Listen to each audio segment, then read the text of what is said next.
Welcome to రాజనీతి. గత కొద్ది రోజులుగా ఆంధ్రప్రదేశ్ ముఖ్యమంత్రి చంద్రబాబు నాయుడు గారు అలాగే మంత్రి నారా లోకేష్ ఇద్దరు కూడా ఎన్డీఏ పార్టీ ఎమ్మెల్యేలు ఎంపీలతో సమావేశం అవుతున్నారు. చంద్రబాబుతో జరుగుతున్న సమావేశాల్లో పొలిటికల్ గవర్నెన్స్, ప్రభుత్వ కార్యక్రమాల నిర్వహణ, ప్రధాన సమస్యలు, వాటి పరిష్కార మార్గాలు, ప్రజాప్రతినిధుల పనితీరు మీద సమీక్ష చేస్తున్నారు. ఆ జిల్లాలకు సంబంధించిన మంత్రులు, ఎమ్మెల్యేలు, ఇన్ఛార్జి మంత్రులు, కలెక్టర్, ఎస్పీలు ఈ సమీక్ష సమావేశాల్లో పాల్గొంటున్నారు. అసెంబ్లీ సమావేశాలు జరుగుతున్నప్పుడు అసెంబ్లీ అయిపోయిన వెంటనే సీఎం క్యాంపు కార్యాలయంలో ఈ సమావేశాలు జరుగుతున్నాయి. ఎమ్మెల్యేల పనితీరు, వాళ్ళ నియోజకవర్గాల్లో ఉన్న పరిస్థితులు, అధికారుల పనితీరు మీద వివిధ ఏజెన్సీల నుంచి తెప్పించుకున్న సమాచారం, అలాగే రాష్ట్ర ప్రభుత్వ ఇంటెలిజెన్స్ వాళ్ళు తయారు చేసిన నివేదిక, వీటన్నిటిని క్రోడీకరించి ఎక్కడ ల్యాప్సెస్ ఉన్నాయి, ఎక్కడ అడ్వాంటేజ్ ఉంది, ఎవరు బాగా పనిచేస్తున్నారు, ఎవరి పనితీరు సంతృప్తికరంగా ఉంది, ఎవరి పనితీరు సంతృప్తికరంగా లేదు, ఎవరు మెరుగుపడాలి, ఎవరి మీద ఎలాంటి ఆరోపణలు ఉన్నాయి, ఎవరు కార్యకర్తలతో మంచి ర్యాపో మెయింటైన్ చేస్తున్నారు వంటి అంశాలన్నింటినీ కూడా ఆయన ప్రస్తావిస్తున్నారు. ఆ రిపోర్ట్ల ఆధారంగా ఎవరు ప్రజా సమస్యల మీద స్పందిస్తున్నారన్న అంశాల మీద కూడా ఆయన ర్యాంకులు ఇస్తున్నారు.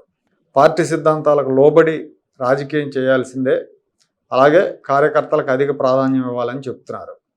కొత్త వాళ్ళు చేస్తున్న పొరపాట్లు, అంటే కొత్తగా ఎన్నికైన ఎమ్మెల్యేలు వాళ్ళ మీద ఈ మధ్యకాలంలో చాలా ఆరోపణలు వస్తున్నాయి కదా, వాళ్ళు చేస్తున్న పొరపాట్లు మెన్షన్ చేస్తున్నారు, వాటిని సరిదిద్దుకోమని చెప్తున్నారు. అలాగే సీనియర్లు కొంతమంది నిర్లిప్తంగా ఉన్నారు, వాళ్ళు కూడా వైఖరి మార్చుకోవాలి, ఉత్సాహంగా పనిచేయాలని సూచిస్తున్నారు. ఇక ఎస్పీ, కలెక్టర్ల పనితీరును కూడా మదింపు చేస్తున్నారు.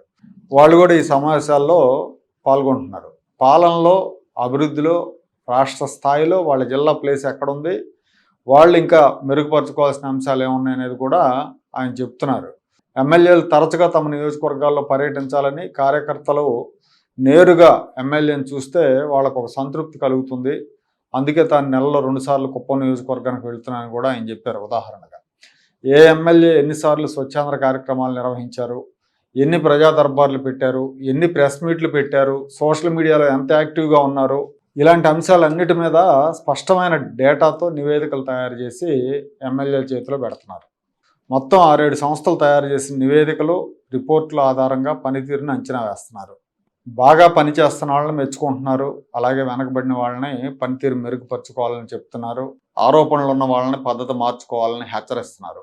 ఎమ్మెల్యేలు అధికారులతో కలిపి ఉమ్మడి సమావేశం ఏర్పాటు చేయడం వల్ల జిల్లాల్లో ఉన్న ప్రధాన సమస్యల ప్రస్తావనకు వస్తున్నాయి. చిన్న చిన్న సమస్యలు, అంటే తక్కువ బడ్జెట్తో పరిష్కారం అయ్యే సమస్యలకి వెంటనే నిధుల విడుదలకు సీఎం ఆదేశిస్తున్నారు. 5 కోట్ల రూపాయల లోబడి ఉన్న పనులకి వెంటనే నిధులు ఇస్తున్నారు, నిధులు మంజూరు చేస్తున్నారు. ఈ సమావేశాల వల్ల ఎమ్మెల్యేలు, అధికారులు వాళ్ళ సమస్యలను ముఖ్యమంత్రికి చెప్పుకునే అవకాశం కలుగుతుంది. ఎమ్మెల్యేలు చాలాసార్లు తమకు ఎదురవుతున్న సమస్యలని ఎవరికి చెప్పుకోవాలో సీఎంకి చెప్పుకోలేని పరిస్థితి ఉంటుంది. ఒక్కోసారి అపాయింట్మెంట్ దొరకదు. ఇలాంటి సమావేశాల వల్ల ఆ ఇబ్బంది తీరిపోతుంది. అలాగే పనితీరు బాగలేని ఎమ్మెల్యేలని ముఖ్యమంత్రి డైరెక్ట్గా హెచ్చరించే అవకాశం కలుగుతుంది. అలర్ట్ చేస్తున్నారు, హెచ్చరిస్తున్నారు కూడా.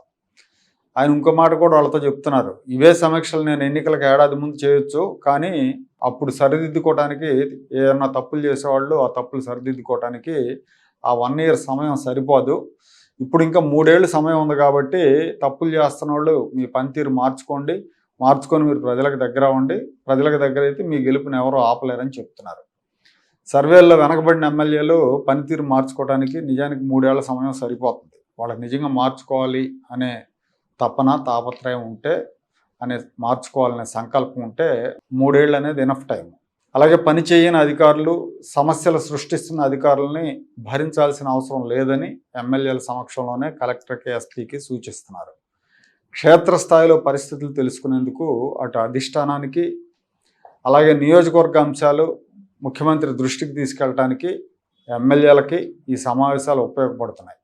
ఇప్పటికి దాదాపు 10 జిల్లాలకు సంబంధించిన సమీక్షలు జరిగాయి.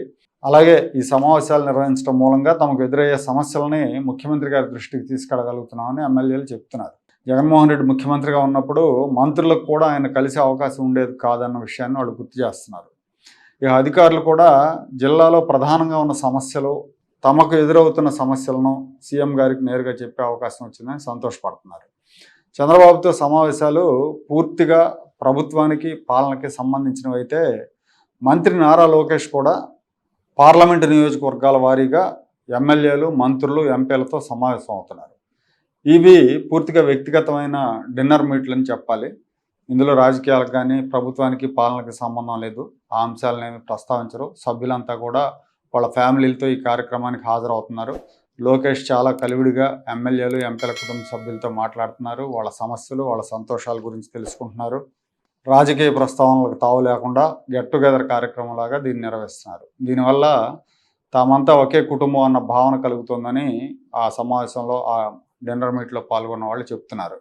ఇదే తరహాలో ఎమ్మెల్యేలు, మంత్రులు తమ నియోజకవర్గాల్లో మండల స్థాయిలో అప్పుడప్పుడు ఇలా పార్టీ సంస్థాగత పదవుల్లో ఉన్న వాళ్ళతో ఆత్మీయ సమ్మేళనాలు, ఆత్మీయ సమావేశాలు ఏర్పాటు చేస్తే గ్రౌండ్లో ఉన్న సమస్యలు తెలుసుకోవచ్చు. అలాగే పార్టీలో అసంతృప్తులు కూడా ప్రబలకుండా ఉంటాయి.